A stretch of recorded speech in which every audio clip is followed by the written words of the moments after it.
Before Donald Burwick became a recess appointment under Barack Obama, heading Medicare and Medicaid, Donald Burwick spoke at the 60th anniversary in 2008 of Great Britain's National Health Service. And Donald Burwick told us up front, and many of you who are longtime listeners, exactly what was going on with Obamacare. But we're going to start from this point and proceed forward. So here's Donald Burwick at the 60th anniversary celebration, Britain's National Health Service's socialist health care, back in 2008. Cut 7, go.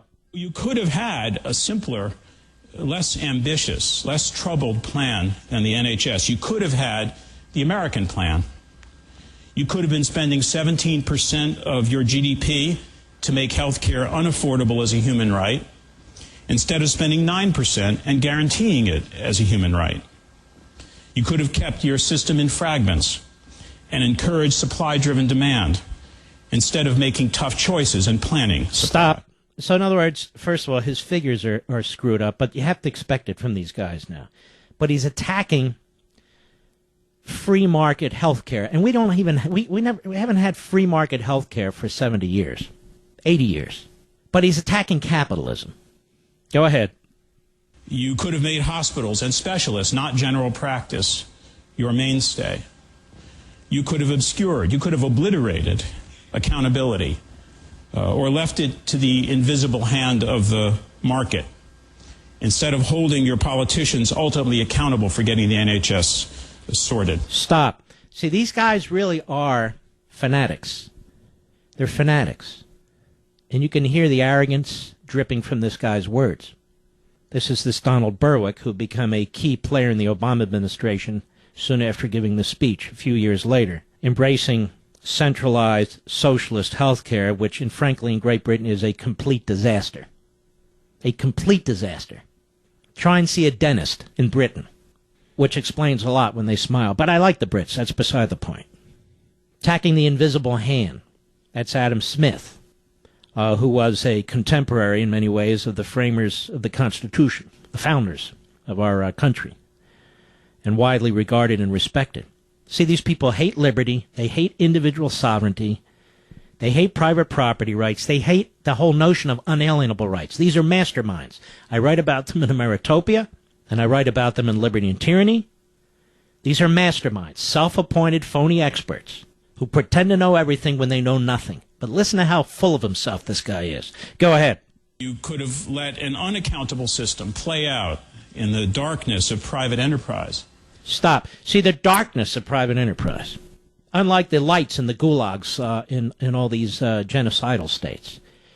I'm telling you, they hate capitalism, they hate private property rights, and if you hate those things, you hate the American people. And that's why I'm building to a point, like a good prosecutor, Donald Burwick to Gruber, and in between Obama.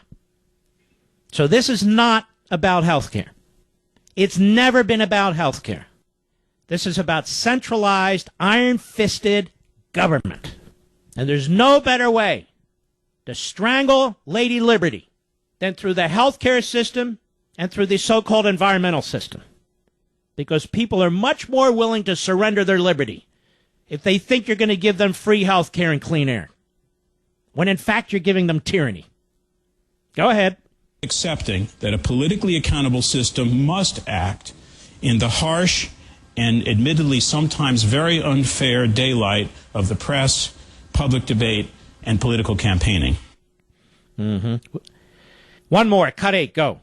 You could have had a monstrous insurance industry of claims and rules and paper pushing instead of using your tax base to provide a single route of finance. Stop. This is hilarious. Does a guy favor abolishing the Internal Revenue Service? Because that's where most of us have to do our paperwork. That is, most of us who are productive and pay taxes. No, of course not. And, of course, Obamacare, if it's anything, it's about paperwork and bureaucracy and levels and levels and levels of rules, rules piled on rules. And as Alinsky said, and Marx before him, you've got to create enemies. And the insurance companies are the enemies, the oil companies are the enemies, corporations generally are the enemies, rich people who are not leftists funding the Democrats are the enemies, the Koch brothers are the enemies, Halliburton's the enemies, you get the drift. But the federal agencies, oh, they're our friends. Federal laws, oh, they're for good. Obamacare, oh, it's swell. Go ahead. Could have protected the wealthy and the well, instead of recognizing that sick people tend to be poorer and that poor people tend to be sicker, and that any health care funding plan that is just, equitable, civilized, and humane here we go. Listen. must redistribute wealth from the richer among us to the poorer and the less fortunate. Excellent health care is by definition redistributional. Britain, you chose well. Excellent health care is by definition redistributional. It's not about health care. It's about control. It's about centralized empowerment. It's about freaks like this, who you don't know, who you never voted for, telling you how to live your life. That's 2008. Now, a man like that should have been banned from holding any significant federal job. But Obama heard these things, and he hired him. He couldn't get confirmed by the Senate, so he gave him a recess appointment. So committed to this man and his views was Obama. Because this man is Obama.